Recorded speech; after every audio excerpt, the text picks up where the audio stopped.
Saatnya dialog interaktif bersama Dinas Ketahanan Pangan Kabupaten Mendeling Natal.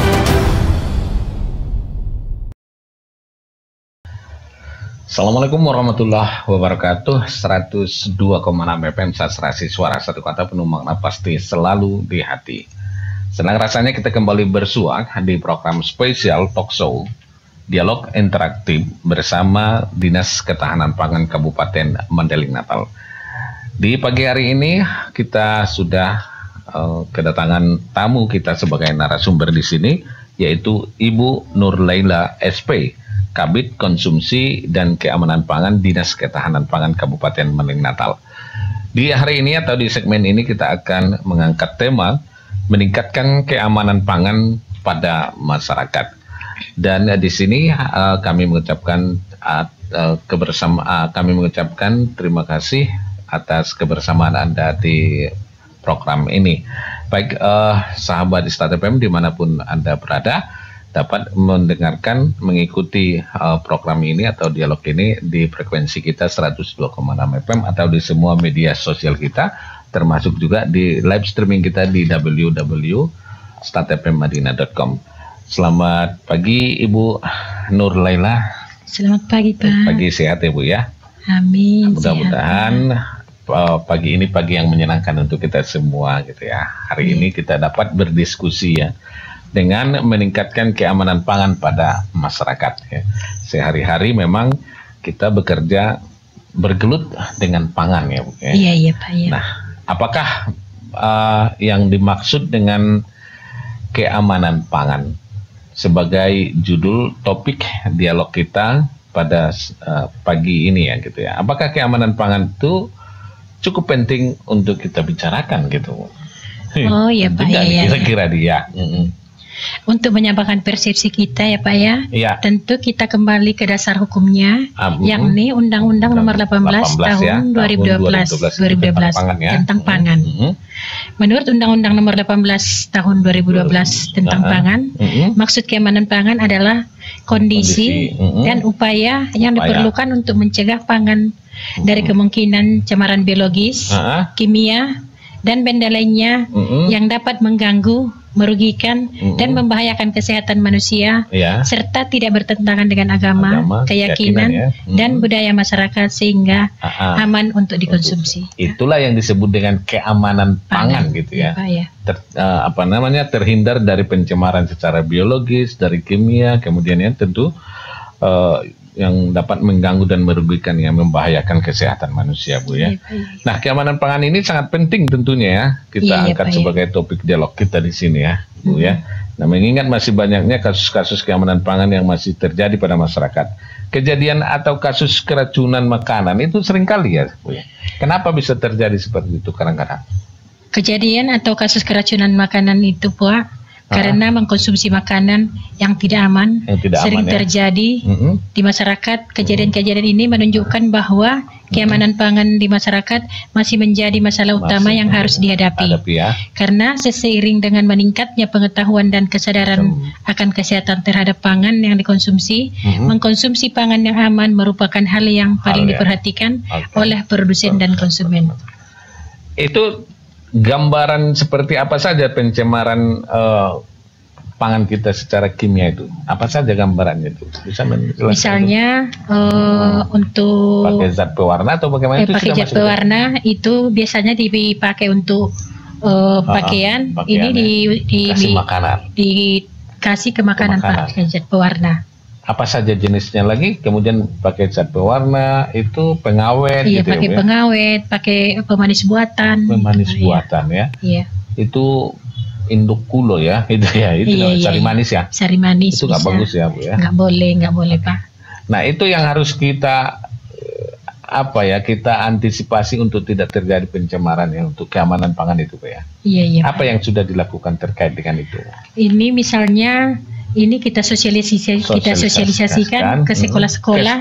Ini khususnya di SD, Pak. Di SD ya. Iya, itu karena paling rawan ya sasarannya, Bu ya. Karena makanan di sekolah SD itu kan masih murah. Jadi pedagang-pedagang ini jadi menambah misalnya pemanasan buatan itu karena harganya masih murah, masih harga Rp500 sampai Rp1.000, Pak. Efeknya apa itu, Bu? Efeknya itulah nanti itu semua merusak bagian dalam tubuh kita, Pak. Ya. Semua organ tubuh kita ya. Itu mengganggu sekali. Orang yang dibuat untuk pewarna kain dibuat makanan gitu kan? Iya, itu kan kita makan sekali, Pak, bisa nempel di usus. Kita makan 2 kali nempel lagi nanti lama-lama bisa ususnya nanti rusak. Iya, ini memang sangat penting sekali ya diketahui oleh masyarakat luas bahwa pemakaian, pencemaran kimia itu pada makanan kita itu sangat-sangat berbahaya sekali ya. Dan ini memang udah sering kali ini ya terjadi ya. Sering, Pak, sering. Di kantin-kantin sekolah ya. Iya.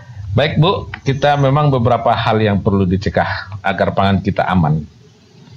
Yakni mencegah pangan dari kemungkinan pencemaran biologis, kimia, dan benda lain yang dapat mengganggu, merugikan, dan membahayakan kesehatan kita. Bagaimana nih, Bu, menjelaskannya cemaran-cemaran tersebut terhadap pangan kita? Secara kimia tadi udah, Ibu. Biologis bagaimana? Cemaran biologis itu atau mikrobiologis terdiri dari parasit ataupun protozoa dan cacing, virus dan bakteri patogen yang dapat tumbuh dan berkembang di dalam bahan pangan sehingga dapat menyebabkan infeksi dan keracunan pada manusia.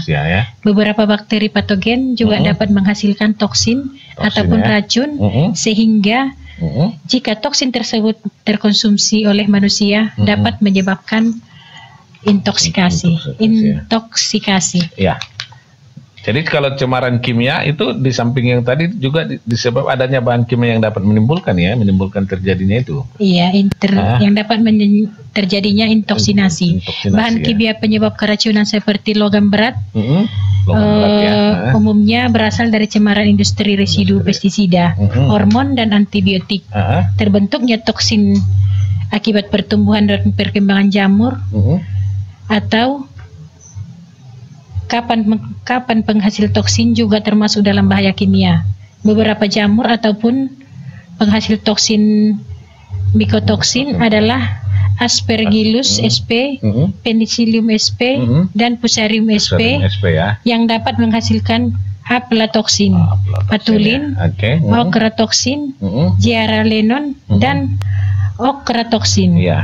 Termasuk dalam bahaya kimia adalah penggunaan bahan tambahan pangan yang melebihi kadar yang ditetapkan oleh instansi terkait, penggunaan bahan pangan yang dilarang untuk makan pangan seperti melamin, boraks, formalin, berwarna tekstil, silamid, dan gula buatan. Inilah yang tadi ya sehari-hari sudah akrab sekali ini dengan pedagang-pedagang kita ya, apalagi sasarannya pada anak-anak sekolah kita. Nah, pencemaran tadi biologis yang diakibatkan oleh bahan kimia juga. Kan kita kondisinya masyarakat kita ini ada ya di sini galundung namanya. Itu kan menggunakan zat apa namanya itu merkuri. Iya. Itu juga bagian dari itu. Penyerapannya itu terhadap makanan kita khususnya ke bahan pangan itu bagaimana itu, Bu? Bisa juga, Pak, itu nanti kan karena itu kan menyerap ke dalam tanah. Iya, nanti bisa dikonsumsi masyarakat melalui air minum nanti jadi penyakit sama kita, Pak. Dan itu sangat berbahaya sekali. Sangat berbahaya sekali. Sangat berbahaya. Tapi nampaknya para galundung itu nggak begitu perhatian mereka ya terkait kesehatan itu ya. Iya, mungkin, Pak, karena di situ cari makannya gitu. Tapi kan dampaknya itu kan, Bu? Dampaknya ngeri, Pak. Ngeri ya? Iya. Termasuk pada pertumbuhan anak ya? Iya, termasuk pada pertumbuhan anak nanti yang kurang sempurna. Ya? Pak. Iya. Oke, baik, Bu. Cemaran fisik itu tadi, apa cemaran fisik ini nih? Dapat menyebabkan apa dia bahayanya? Cemaran fisik dapat menyebabkan bahaya fisik terdiri dari potongan kayu, batu, logam, rambut, dan kuku yang kemungkinan berasal dari bahan baku yang tercemar. Peralatan yang aus atau juga para pekerja pengolah makanan. Nah, meskipun bahaya fisik tidak selalu menyebabkan terjadinya penyakit ataupun gangguan kesehatan, tetapi bahaya ini dapat terjadi, dapat menjadi pembawa atau karir bakteri-bakteri patogen dan tentunya dapat mengganggu nilai estetika makanan yang akan dikonsumsi. Gitu ya, itu dia ya, bahan-bahan itu ya, bahan-bahan fisik yang dapat mengganggu ya, bagi itu termasuk higienis ya. Iya, para pembuat makanan itu ya. Iya, yang kurang higienis Pak ya. Yang paling seringnya ini apa yang biasanya Bu terhadap bahaya fisik ini? Apa namanya itu, tempat-tempat makanan itu enggak plastik lah, bagaimana itu? Bisa Pak, karena ini kalau plastik itu kan Pak, kalau dipanaskan dia misalnya, itu menjadi racun. Contohnya misalnya dibuat untuk pembungkus gorengan. Makanya pembungkus gorengan itu Pak, sebagusnya itu daun pisang. Daun pisang. Iya. Jangan yang dari plastik dia, kan apalagi plastik yang hitam. Plastik kresek gitu ya. Iya. Ya. Itu sangat berbahaya sekali. Sangat berbahaya Pak, karena plastik itu kena dari kena panas dia, itu sudah menimbulkan racun. Ya. Iya Pak. Apalagi pada gorengan berminyak pula yang. Apalagi pada gorengan berminyak, apalagi lontong yang dimasak dalam plastik Pak. Lama mendidih di apa? Ini sudah dilakukan sosialisasi dari dari Dinas Ketahanan Pangan terhadap pedagang-pedagang seperti itu. Sudah Pak, sudah kita sosialisasikan. Sering karena plastik ini nanti kalau dipanaskan karena sudah mengandung bahaya kan Pak. Ini boleh kita kembali ke zaman dulu. Misalnya membuat lontong lebih bagus dari daun. Iya. Kalau enggak pakai pakai ketupat itu. Iya, pakai ketupat itu lebih aman Pak. Back to nature ya. Iya. Gitu ya. Kembali pada alam itu lebih sehat. Lebih gitu ya. sehat. Ini mungkin bisa saja bekerja sama dengan Dinas Perdagangan, dipanggil pedagang-pedagang home industry itu yang pembuat lontong itu jangan membuat makanan lontong itu dari plastik gitu ya. Iya. Itu sudah juga kita lakukan. Baik. Bu, kita akan lanjut. Ini selain bebas dari beberapa cemaran pangan ya, sebagaimana tadi disampaikan oleh Ibu tadi kan. Nah, kriteria yang bagaimana dapat dikatakan sehingga bahan makanan layak untuk dikonsumsi. Ya, itu bagaimana Bu, tapi ditahan dulu ya.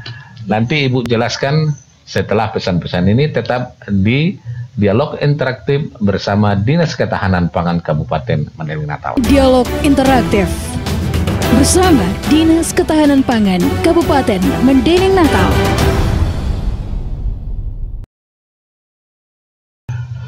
...102,6 FM saat serasi suara, satu kata penuh makna pasti selalu di hati. Terima kasih buat Anda semuanya masih padu di acara Dialog Interaktif bersama Dinas Ketahanan Pangan Kabupaten Mandailing Natal dengan narasumber kita Ibu Nur Laila SP ya, sebagai Kepala Bidang Konsumsi dan Keamanan Pangan di Dinas Ketahanan Pangan Kabupaten Natal. Seperti yang kita sampaikan tadi dan kita sudah jelaskan bahwa judul kita di sini adalah meningkatkan keamanan pangan pada masyarakat, karena ini ada bagian dari tanggung jawab pemerintah juga untuk mengawasi pencemaran pangan kita terhadap masyarakat agar dapat mengkonsumsi secara sehat dan baik, terhindar dari cemaran-cemaran tadi. Baik Ibu, terima kasih. Ibu masih betah ya, masih senang sekali ya di studio Radio Start FM ini ya.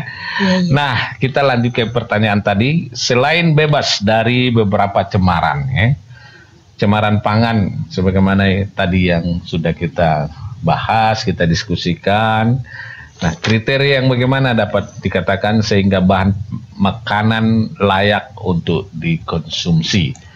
Seperti apa gambaran makanan layak konsumsi itu, kemudian jaminan apa misalnya yang diberikan kepada makanan yang layak itu. Itu. Iya. Apa saja ini Bu? Kita konsep yang kita tawarkan untuk dilaksanakan atau diterapkan diantaranya antara lain sanitasi pangan ataupun sarana prasarana dan proses produksi. Penggunaan bahan pangan tambahan, rekayasa genetik, irradiasi pangan, kemasan pangan, jaminan mutu pangan, pangan tercemar, pangan kadaluarsa.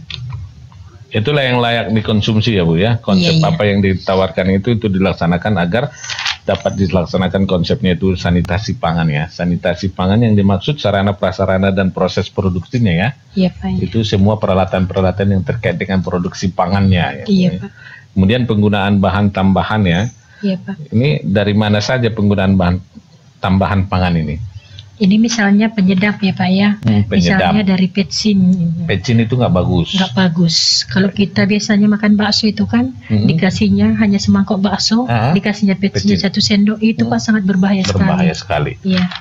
Nah, apa yang layak, yang sehat itu bahan tambahan pangan ini? Untuk lebih, kalau nggak pakai itu nggak enak gitu Bu. Kayak enak. Nggak enak kan gitu. Apa yang memang gitu? Ada Pak, memang ada yang bahan pangan yang higienis. Tambahannya itu, tapi penyedap ada jangan banyak takarannya Pak. Misalnya banyak takarannya. Tamasako itu sedikit gitu Pak ya. Sedikit ya. Ajinomoto? Ajinomoto bisa, tapi sedikit, jangan banyak. Sedikit sekali ya. Iya. Memang kalau pakai petsin semuanya manis dia ya. Iya, semua enak gitu kan Pak. Enak dia. Oke, ini rekayasa genetiknya juga seperti itu ya. Seperti apa gambarannya? Rekayasa genetik ini semua bahan-bahan itu ya, campuran itu ya, adonan ya gitu ya Bu ya. Adonan makanan itu ya, mudah-mudahan semuanya dengan yang baik-baik gitu ya. Nah, bagaimana Ibu bisa menjelaskan konsep yang tadi? Misalnya yang tadi kita sampaikan itu rekayasa genetik, itu panganan hasil rekayasa genetik itu harus memenuhi keamanan hayati ya Bu ya. Nah, yang perlu di sini adalah yang posisinya itu jaminan mutu pangan. Apa saja nih jaminan mutu pangan yang tadi saya pertanyakan tadi itu? Jaminan mutu panganan itu kita misalnya kalau membeli sesuatu, misalnya di Indomaret kan, atau di toko.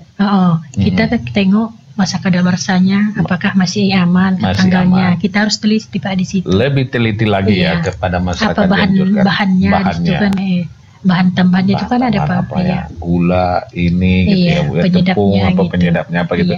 Itu wajib ya disampaikan oleh produsen itu ya. Untuk makanan itu ya. Pak. Itulah yang disebut dengan jaminan mutu pangan ya Bu ya. Untuk industri atau produsen itu diwajibkan ya memiliki suatu sistem jaminan mutu yang menjamin keamanan pangan, itu wajib ya Bu. Pak, dan kita juga konsumen itu harus melihat. Itu termasuk expirednya gitu ya. Expirednya ya, masa kadaluarsanya. Oke Bu, terus kemudian pangan tercemar itu dalam hal peredaran pangan kita yang tercemar itu, ini pemerintah mengeluarkan peraturan tentang larangan ya pengedar pangan yang tercemar gitu ya. Sanksinya berat ya. Iya Pak. Penjelasan cara pengendalian bahaya-bahaya dalam pangan yaitu good farming ataupun agriculture practice. Dimulai dengan pengendalian penyakit hewan ini bisa kita pakan di hewan ya Pak ya. Dan penyakit yang bisa ditularkan kepada manusia ataupun zoonosis. Di tingkat peternakan, pengendalian dan penggunaan secara bijak obat-obatan hewan seperti antibiotik dan hormon, lokasi, desain, tata letak, fisik bangunan, karyawan, pengendalian hama, dan program sanitasi yang jelas dan baik Pak. Oke. Dinas Ibu itu ada nggak kerjasamanya dengan Dinas Perdagangan untuk melakukan operasi panganan-panganan yang kadaluarsa, yang tidak punya jaminan mutu itu? Pernah nggak orang Ibu bekerja sama dengan Dinas Perdagangan, Perekonomian, atau dengan Satpol PP di toko-toko kita ini? Memang udah pernah Pak dilaksanakan ini bersama dinas terkait gitu Pak ya, pergi cek ke lapangan pada hari-hari besar keagamaan, mau lebaran gitu Pak, mau puasa. Iya. Apa hasilnya? Banyak yang kadaluarsa masih dijual atau bagaimana? Ada Pak, ada. Ada ya. Itu apa? Ada itu karena memang tidak tahu pedagangnya atau memang sengaja dia menjualnya walaupun kadaluarsa? Mungkin motifnya gimana ya? Gitu. Mungkin gimana ya? Motivasi. Mungkin lupa pun tak ada, tapi kita konsumen ini harus teliti dalam waktu membeli gitu. Lebih kita ya, lebih fokus pada konsumen untuk memeriksa itu ya. Karena pedagang ini juga ini ya. Kalau ada yang untung juga cari untung ya. Kalau ada laku juga mainkan saja gitu ya. Oke Bu, kita selanjutnya penanganan pangan hasil hewan yang higienis itu juga diperlukan ya Bu ya. Kemudian juga sistem rental dingin ini juga perlu, higienis personal juga sangat diperlukan ya Bu ya. Apa yang dimaksud dengan sistem rental dingin Bu? Penerapan sistem rantai dingin, pemenuhan persyaratan dan transportasi dan bangunan higienis personal. Untuk bahan pangan asal hewan berasal dari hewan ataupun ternak yang sehat, ataupun diawasi oleh petugas kesehatan hewan. Selalu menerapkan rantai dingin, menggunakan peralatan yang terjaga sanitasi dan kebersihannya. Dari bahan yang tidak mencemari bahan pangan seperti stainless steel, menggunakan air, memenuhi syarat air minum, menggunakan kemasan yang bersih, higienis, dan tidak terbuat dari bahan yang dapat mencemarkan bahan pangan. Memisahkan antara daging dengan jeroan, memisahkan antara bahan pangan segar dengan bahan pangan yang lain yang sudah matang ataupun yang sudah dimasak. Baik, sahabat Istad FM, itu tadi penjelasan Ibu tentang higienis dari bahan makanan yang disimpan pada kulkas lah ini Bu ya. Di toko-toko itu kan juga ada itu sayur-sayur yang disimpan dalam lemari dingin itu ya Bu ya. Oke, baik, sahabat Istad FM masih tetap bersama kami. Terima kasih tentunya juga kami sampaikan para pendengar kami dimanapun Anda berada. Ini kita lanjut Bu, kira-kira kesimpulan apa yang dapat kita sampaikan untuk dapat diterapkan pada tingkat masyarakat terkait peningkatan keamanan pangan kita? Ya, itu tadi di situ kira-kira kesimpulan apa nih yang dapat kita sampaikan untuk dapat diterapkan pada tingkat masyarakat terkait peningkatan keamanan pangan yang kita lakukan itu? Ini kita harus waspada, ya, menjaga keamanan pangan kita. Bisa ini dari pestisida, makanan dan sayur-sayuran, karena sayur-sayuran kita sekarang sudah tercemar pestisida. Contohnya cabai, disemprot pada hari Senin, hari Rabu sudah diambil, sudah dijual langsung ke pasar. Sementara kita mempergunakannya di dapur, tidak dicuci dengan bersih, dan ini menimbulkan penyakit langsung. Cara cucinya dicucur ya Bu, istilahnya ya. Iya, dicuci itu bersih, baru dikonsumsi. Karena kita semua rata-rata pakai pestisida ya. Udah hampir pakai pestisida. Ya. Apalagi cabai, kol itu lagi payah. Ya, kol yang paling apa ya, sayuran yang paling apa ya Bu ya. Nah, ini kesimpulan itulah yang Ibu sampaikan ya, saran dan pendapat Ibu. Kesimpulan kita lagi Pak, ini kita usahakan, kita manfaatkan tanaman pekarangan dan kita usahakan sendiri di rumah. Jadi kita tahu higienisnya ya, kita tahu bahwa sejauh mana sebenarnya higienisnya ya, karena kita yang menanam gitu, kita menanam Pak, kan bisa kita tanpa pestisida kita bisa, karena ada nanti pestisida nabati namanya, misalnya pestisida nabati ya.